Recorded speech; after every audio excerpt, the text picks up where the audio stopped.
Welcome back to another video.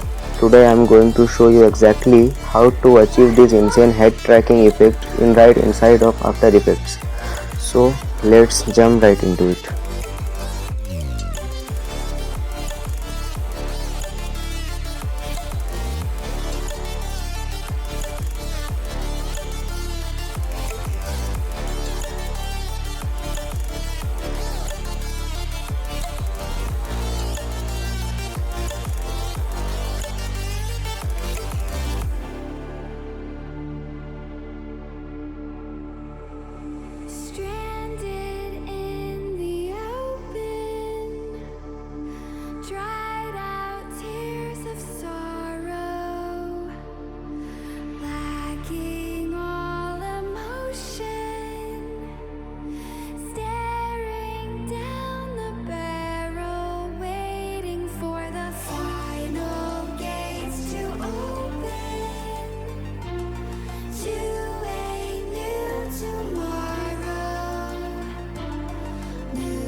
And that's it. If this helped, drop a like and subscribe for more. Thanks for watching and I'll see you in next one.